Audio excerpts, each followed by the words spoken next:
जल्दी जल्दी उसने बाल बनाए और किचन की तरफ चल दी। उमर के स्कूल के जाने का टाइम भी तो हो रहा था और बाकी काम भी तो समेटने थे।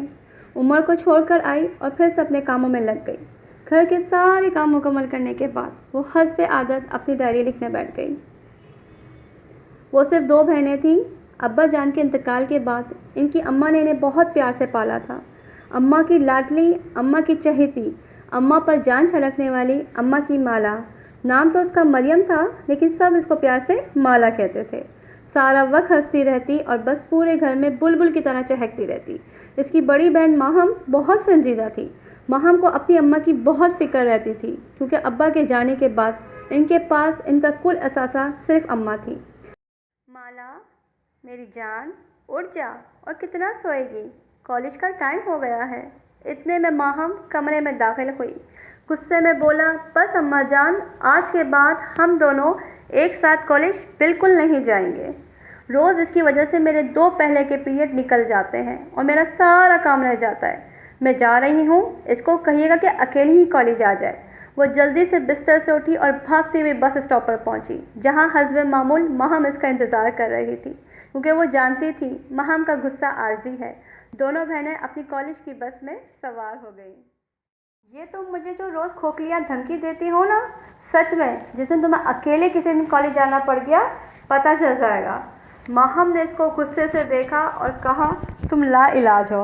और फिर दोनों बहनें खिलखिला के हंस दी। बहुत भूख लगी है अम्मा, सुबह भी इसने मुझे नाश्ता नहीं करने दिया था और अभी भी दोपहर में आपने कुछ नहीं पकाया।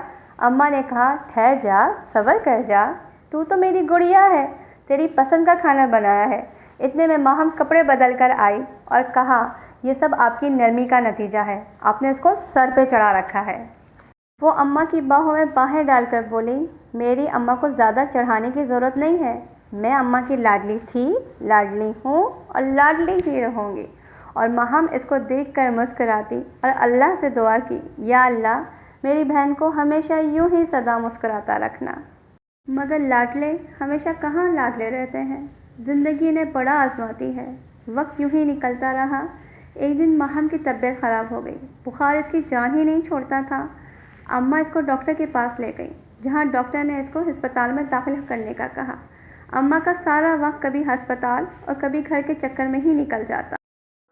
आज आप आराम करें, मैं माहम के पास चली जाती हूँ अस्पताल। अम्मा ने कहा, यह बेहतर है, और वह अस्पताल के लिए निकल गई। आराम करने का दिल था तो यूं ही कह देती ना, अच्छा चलो छोड़ो, मैं जा रही हूँ समोसे लेने, क्या तुम खाओगी। माहम बेचारी क्या जवाब देती, बस इसको देखती ही रह गई और वो हंसते मुस्कुराते हुए समोसे लेने चली गई। गरम गरम समोसे और चाय पकौड़े लेकर तेज़ी से कमरे की तरफ जा रही थी। इतने में बहुत ज़ोर से किसी भारी चीज़ से टकरा गई। क्या आपको नज़र नहीं आता, मैं समोसे और चाय गिरा दी, इसका हिसाब तो अलग से आपको क़यामत में देना पड़ेगा। वो हक्का बक्का खड़ा होकर इसकी शक्ल देखता रह गया। ये कहती वह तेज़ी से कमरे की तरफ चल दी, लेकिन सिकंदर के पाँव वहीं जमे रह गए। माहम ने एक लंबी सांस भरी और डायरी बंद करके उठने लगी, और इसने खिड़की खोली और लंबी लंबी सांसें लेने लगी, क्योंकि कमरे में हव्स बढ़ चुका था, या शायद इसके दिल का गुबार बाहर निकलने को था। बहुत से आंसू इसकी आंखों से फिसलते चले गए। माजी अज़ाब है यार, अब छीन ले मुझसे मेरा हावज़ा भी।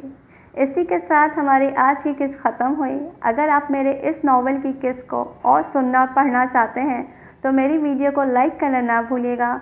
मेरे चैनल को ज़रूर सब्सक्राइब कीजिएगा। कमेंट में मुझे फ़ीडबैक ज़रूर दीजिएगा।